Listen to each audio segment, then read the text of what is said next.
E aí a gente já tinha contado aqui, até porque o advogado do ex-presidente, o Celso Vilardi, esteve aqui no Estúdio I e disse que ia pedir a anulação da delação do Mauro Cid, tá?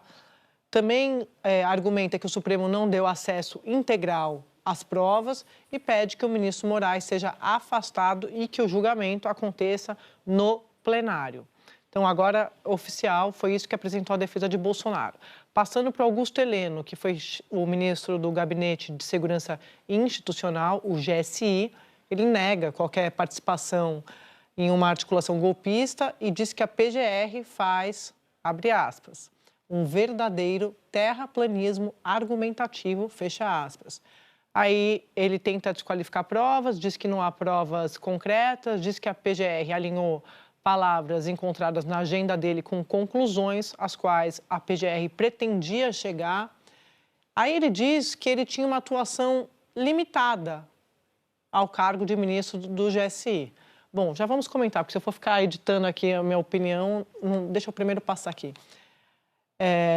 Diz que crítica política não é crime, que eventuais opiniões sobre o sistema eleitoral ou sobre a condução do país não se confundem com atos criminosos. Aí, passando para o Paulo Sérgio, que foi ministro da Defesa de Bolsonaro, ele diz que atuou de forma legal e dentro dos limites institucionais do cargo, que fez reuniões com militares e autoridades, reuniões que faziam parte da rotina do trabalho dele. Aí ele usa um trecho da delação do Cid, em que o Cid aponta o Paulo Sérgio como um dos contrários a uma ação para reverter o resultado das eleições e ele pede que o ministro José Múcio da Defesa, ministro Múcio da Defesa de Lula, como testemunha de defesa dele, Paulo Sérgio, tá? Então tá fazendo esse pedido ao Supremo para que o Múcio seja ouvido como testemunha de defesa dele. Passando para o Anderson Torres, que foi ministro da Justiça de Bolsonaro, o Anderson Torres diz o seguinte, que a denúncia da PGR desvirtua os fatos e ele diz que não tem uma linha ou uma palavra que tenha partido dele como um endosso, né, ao plano golpista, é o argumento dele.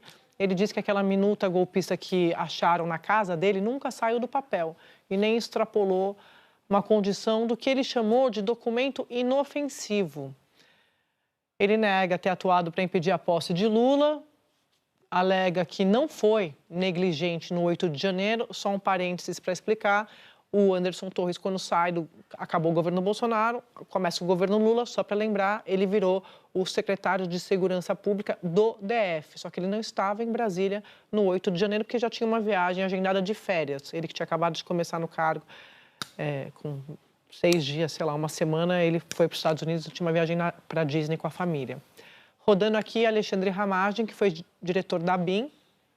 Olha lá o que ele diz. Ele diz que deixou o governo quando houve a radicalização do discurso de Bolsonaro. Interessante esse argumento dele aqui, já vamos comentar. Diz que é incoerente envolvimento no golpe, já que havia acabado de ser eleito deputado federal e que não tinha nenhum interesse em desestabilizar o seu próprio mandato. Ele nega ter criado qualquer estrutura clandestina dentro da ABIN para espionagem, aquela ABIN paralela, lembrando que isso é uma outra investigação que também está correndo, e diz que documentos citados como prova apenas reproduzem argumentos que foram ditos de forma pública por Bolsonaro.